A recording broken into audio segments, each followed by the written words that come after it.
Yes, good morning. It's so nice to be back again. So we're now moving for hours for the second semester, quarter two, week one, and the title is all about analyzing arguments in manifesto. Of course, your presenter, teacher Mix. All right, so these are our objectives for this morning. Define what a manifesto is, identify the issuer of manifesto, provide reasons for the issuance of manifestos, and present a situation and have it a manifesto product in memo letter form. Okay, let's try to get started.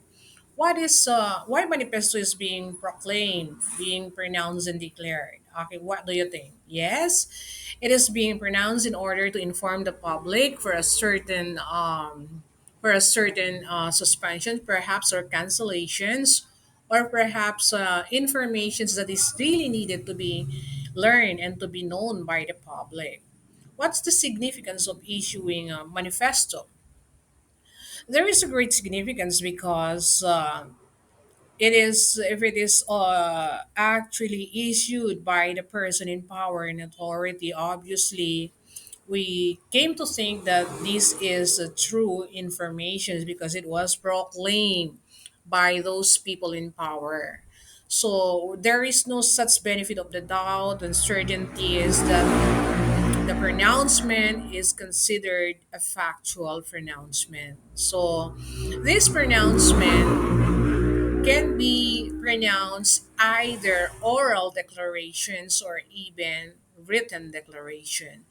If it is oral declarations, more often than not, there are so many people who are there. For example, if there will be some kind of meeting to be held, for example, people in the Congress or Senate in the Congress, and also the Congress women and men in the Congress, with the pronouncement of the Senate President, of course, aside from the written pronouncement and declaration, all people who are attending that kind of meeting are all informed. That is also a prior pronouncement for the content of such written manifesto. Okay.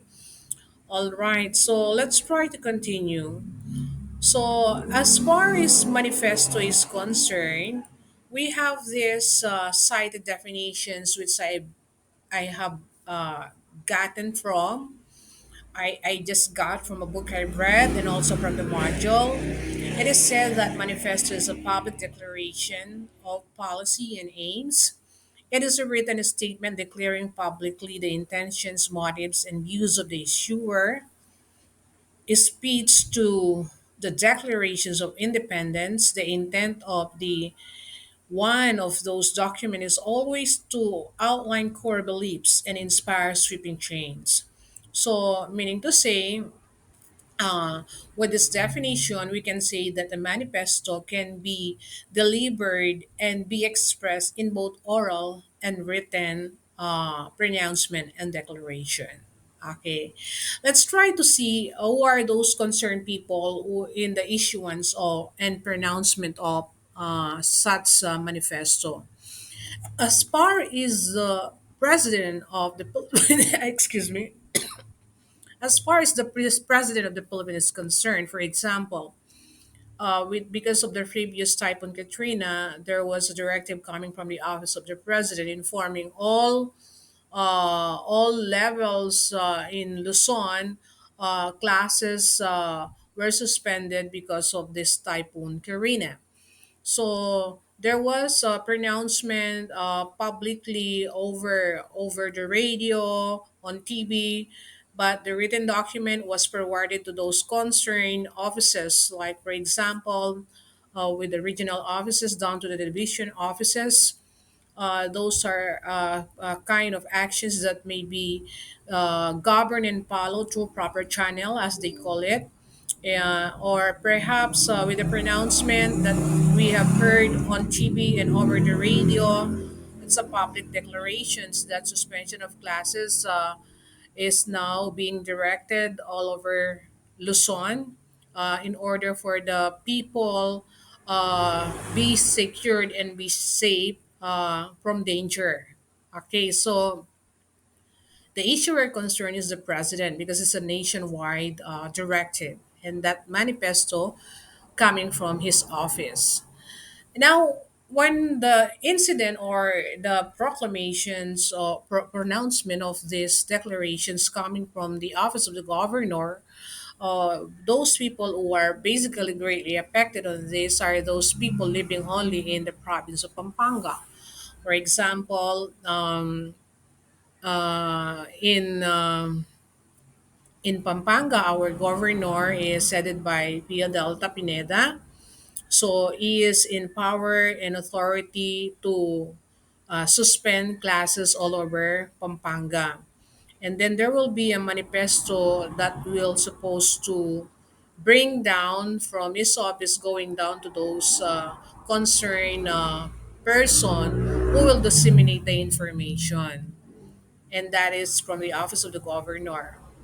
Another, if the concerned pronouncement of having no classes will just only within the locality and municipality of Macabebe, where almost all barangays were totally affected by this sudden strike of Typhoon Karina, and almost all barangays are underwater.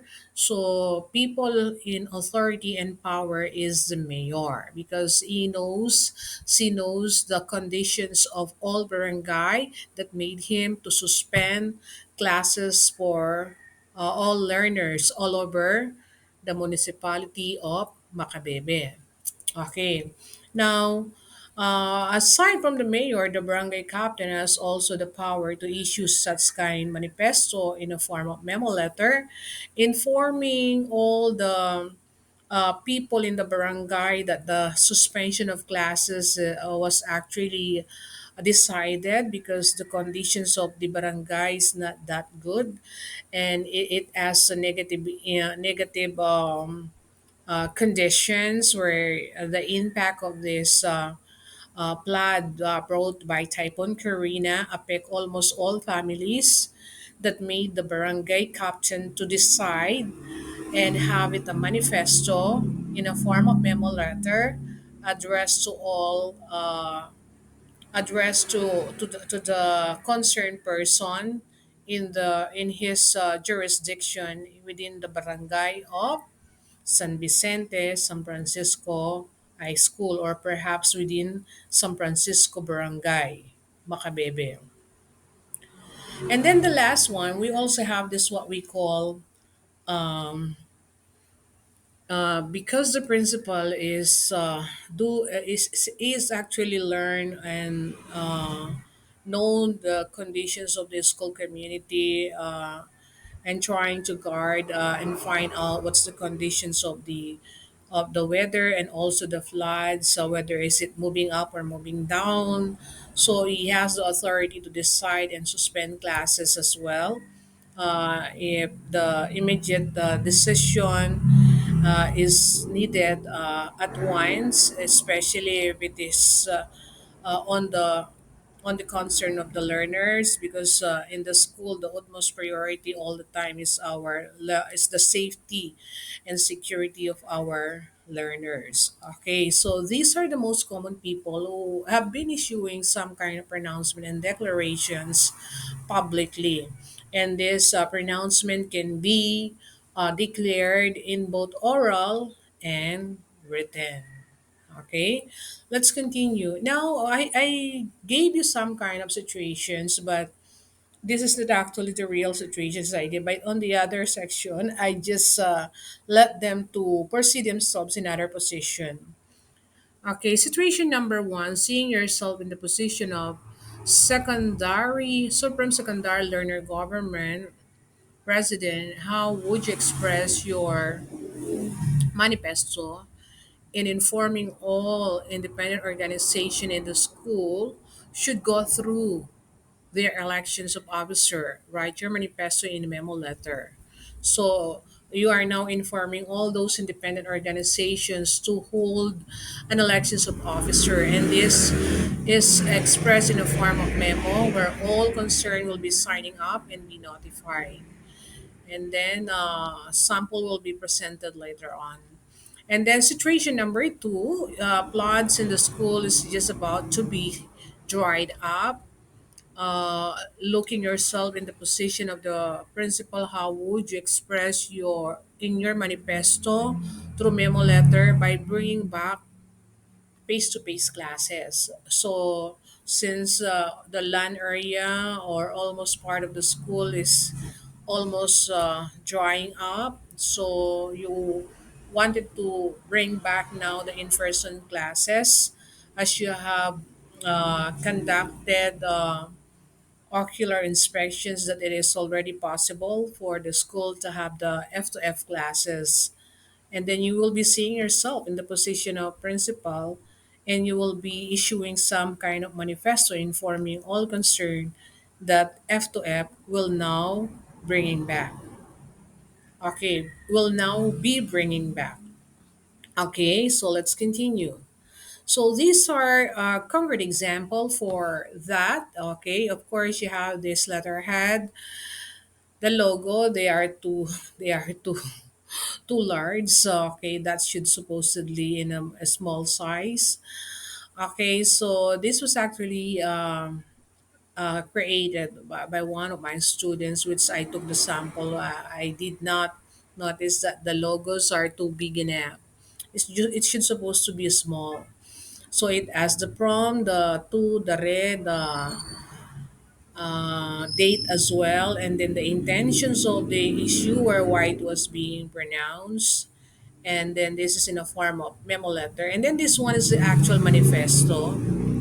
Okay, duly signed by the concerned person. Okay, so this pronouncement on the right side, it was a manifesto coming from the office of the governor informing the suspension of classes last October 2023, 22, 23, 24, and 25 as well. I mean, the only the part where the Typhoon Karina started to strike in the place that made all in-person classes be suspended.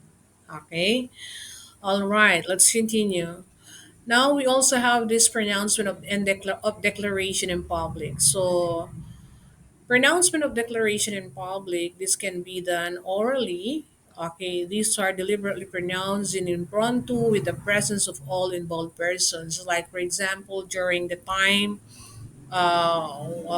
when there was a pronouncement telling that activities, in-terms activities are supposed to be held in our school. So in that pronouncement, all people concerned are being informed in our school, the students, the teachers, and also the parents who attended the General Assembly. And that is a public declaration, a manifesto that was done orally, and that is impromptu. The other one is written. This is the most commonly acceptable when it comes in formality because the signature of the concerned issuer is being affixed to that document, just like what you've seen a while ago. This one, where the signature of the concerned issuer is being affixed to the manifesto. So the between the two, the written one is seems to be weighted heavier compared to oral because it has these formal documentations where the signature of the person concerned is being affixed and it cannot be denied. Okay, because all people involved perhaps will be writing down their names, or perhaps the concerned issuer are also affixing a signature to that manifesto. Okay, let's continue. The next one, okay, for the last activity, there are situations given. All you have to do is answer what is being asked. Okay, you will be preparing memo letter perhaps with those situations, and then you will be portraying yourself, seeing yourself in the position of someone else, and then you follow full black form alignment for memo letter. Use the logo of SBSFI school, not that too big with the one that you've shown a while ago. Okay, it seems to be the sample cited by from the manifesto of our governor. That should be the one. This one. This one. Okay, you should follow this one rather than the other one. All right. Okay. I hope you did get my point here. Okay, if are there still some question to be asked? Okay, if there are no more questions, thanks for watching and have a nice day to all of you.